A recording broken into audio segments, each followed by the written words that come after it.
Hi guys, क्या हाल चाल। Welcome to my channel. तो आज हम लोग डिस्कस करने वाले हैं आपकी सबसे इम्पोर्टेंट समस्या के बारे में, जो कि है फिजिक्स। ठीक है, तो विराज सर, इंद्रजीत सर बताने वाले हैं कि हम फिजिक्स को कैसे सॉर्ट करेंगे। तो तुम लोग के कुछ सवाल हैं, तो मैं तुम लोग का रिप्रेजेंटेटिव हूँ और इनसे हम पूछने वाले हैं कि भाई आखिर फिजिक्स में हम कैसे बढ़े आगे।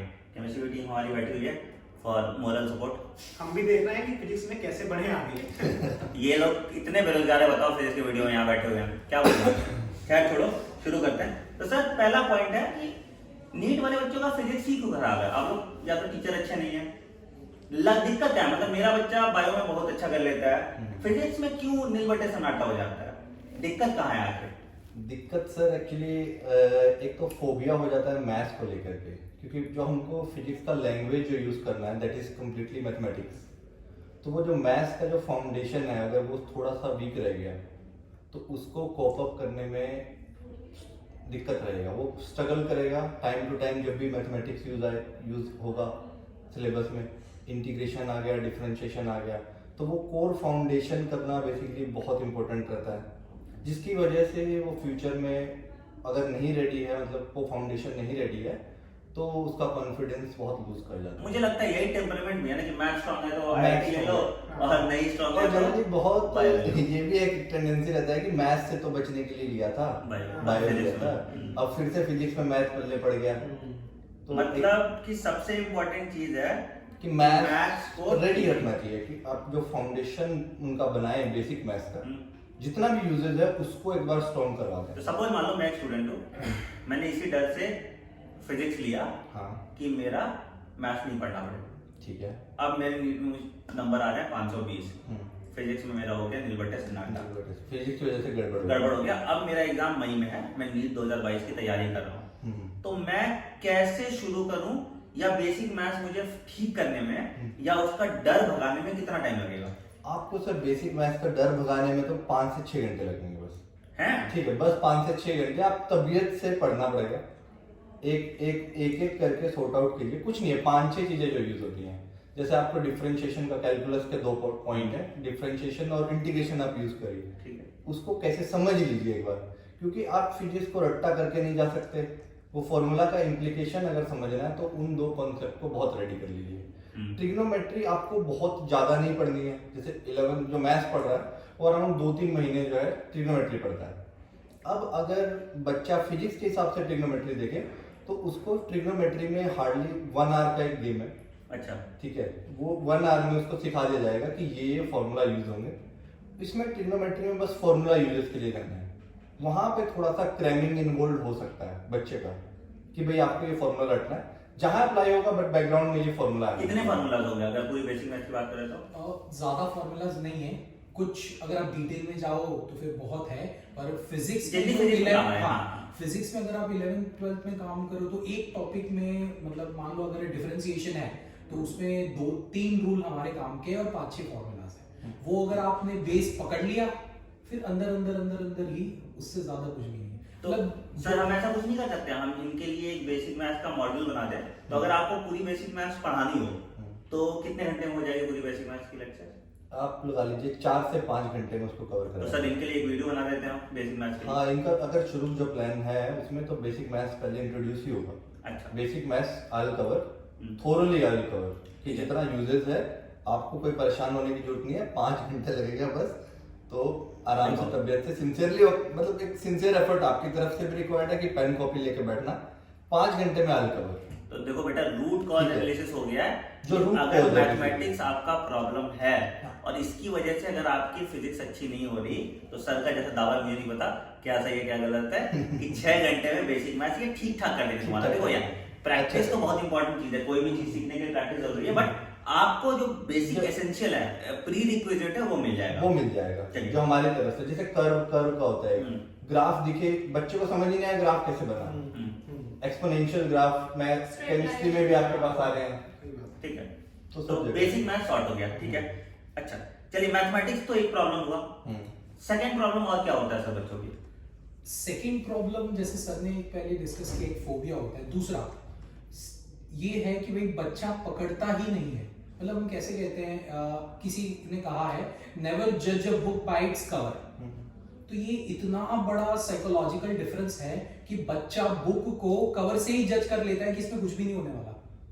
मतलब मैंने देख लिया कि ये मेरा पहाड़ है, ये मैं चढ़ ही नहीं पाऊंगा।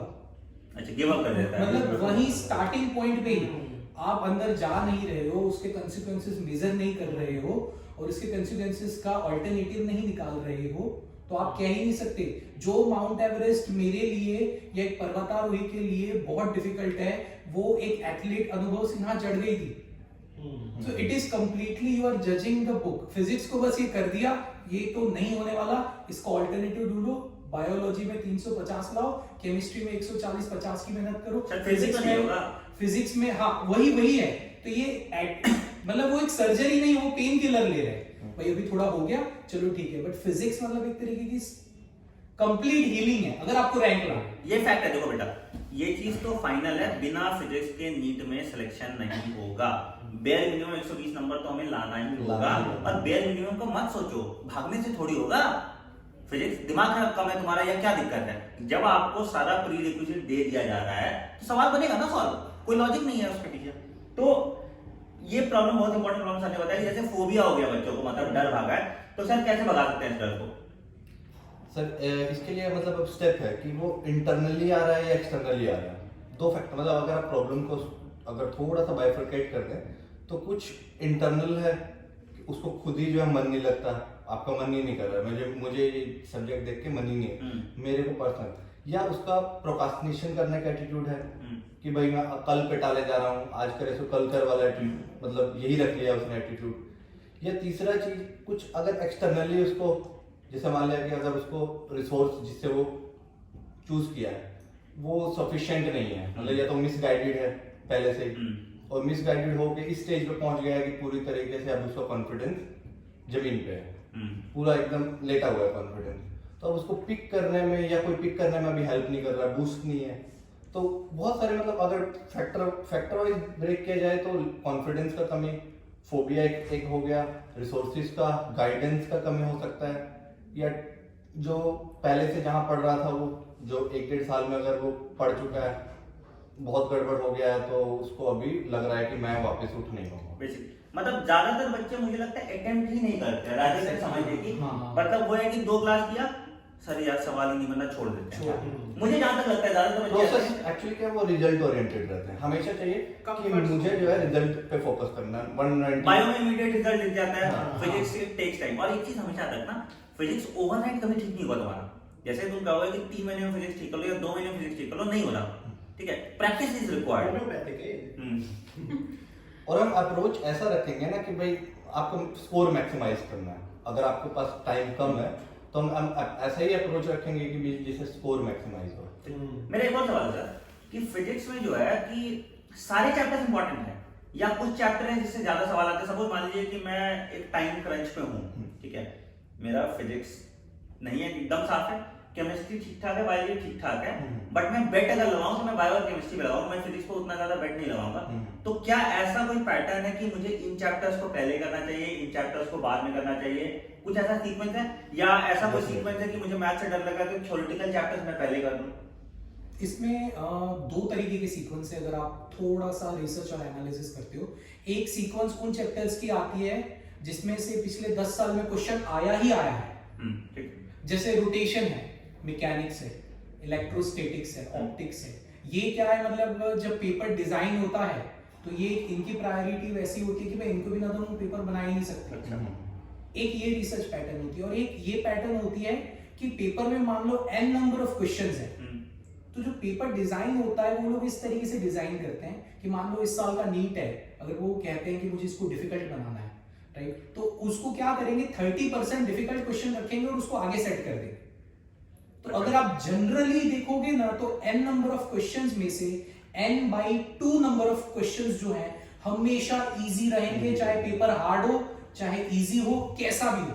50 क्वेश्चन है तो गधे से, मतलब सॉरी फॉर माय वर्ड्स, इस तरीके से हम नहीं बोल सकते, बट मतलब जो बच्चे ने कुछ नहीं किया है या एक बार करके गया है, राइट, उसको 25 क्वेश्चन भी आसान। ये बड़ी अच्छी बात बताई सर ने, ये मतलब लोग एड्रेस नहीं करते हैं दो तरीके का अप्रोच ले सकते हो, या तो है कि मतलब कुछ सेट ऑफ क्वेश्चन को आप परफेक्ट तरीके से कर लो, या पूरी सिलेबस आप कर लो।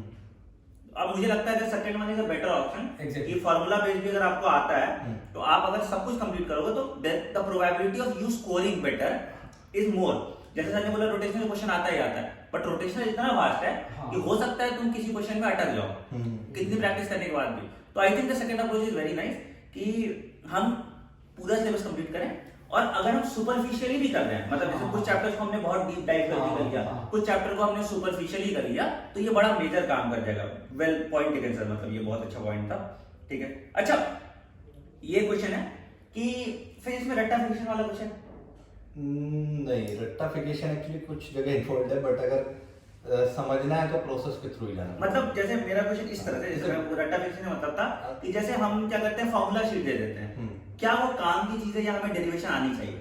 अगर भूल जा रहा है तो काम की चीज है। जैसे अगर मान लिया मेरे को फॉर्मूला याद रखने में प्रॉब्लम है, या इतने नंबर ऑफ फॉर्मूलाज हैं किसी चैप्टर में कि भाई मुझे पावर याद नहीं रह रही है, मैं स्टक कर जा रहा हूँ कि द पावर वाज 3/2 और 1/2, तो उन चीजों के लिए ठीक है।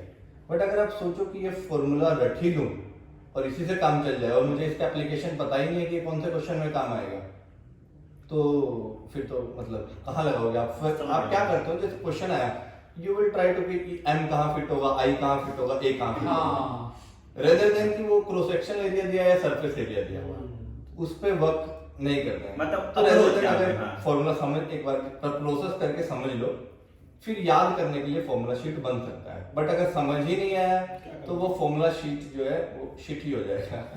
सही बात है, समझ गया भाई, पॉइंट ठीक है। मतलब क्या होता है, लोग फॉर्मूला देते हैं, ये फॉर्मूले सारे सवाल है, हाँ भाई सही है, इस फॉर्मूले से सवाल आ जाएंगे, बट फॉर्मूला मतलब फिर वही वाली बात होगी कि आप गाड़ी चलाना, गाड़ी बिठा दिया आपको, मैनुअल दे दिया भाई, चला लो गाड़ी। भाई बोलते हैं ना इंपॉर्टेंट फॉर्मूला बता दे कौन सा है, वो वाली चीज। तो इंपॉर्टेंट फॉर्मूला तो है, ठीक है, बट लेकिन एप्लीकेशन और एनालॉजी बहुत इंपॉर्टेंट है। फॉर्मूला शीट मिल ही जाएगी, वो तो अवेलेबल है हर जगह, बट अगर प्रोसेस तो खुद को डीप डाइव करके जाना। बिल्कुल बिल्कुल।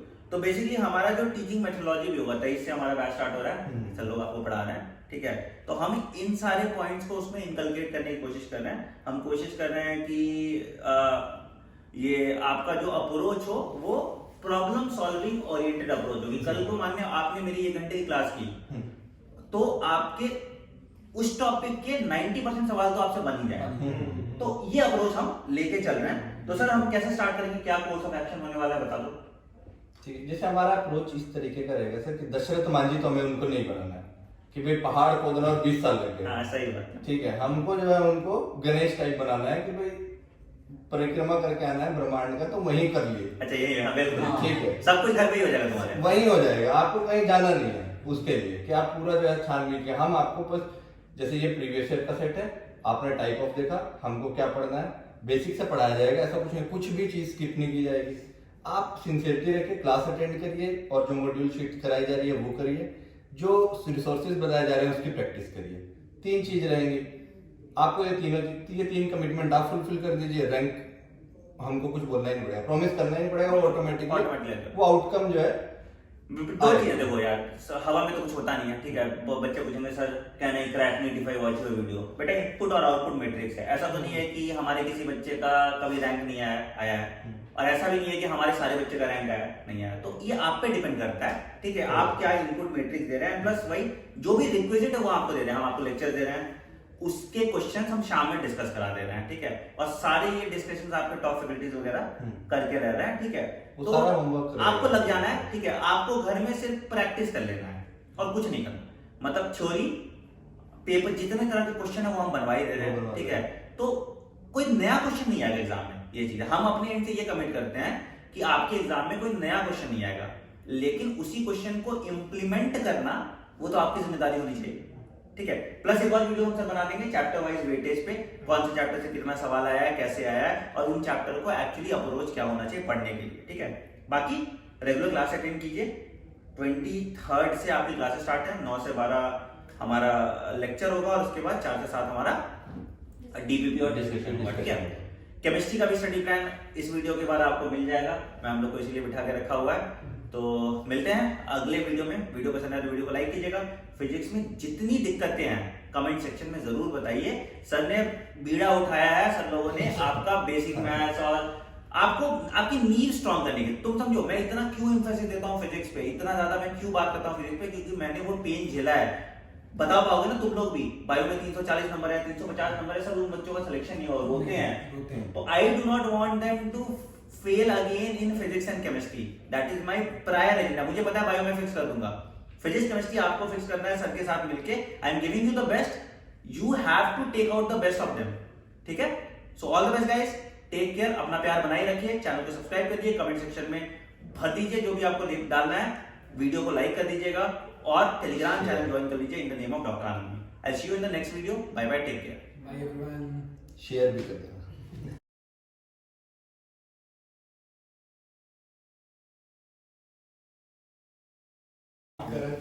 कॉफी भी कॉफी भी सही कर रहा है, कॉफी वॉफी होनी चाहिए। Coffee coffee with with Anand money. Coffee with Anand money, coffee with ये हम लोग भाव बढ़ते जा रहे हैं।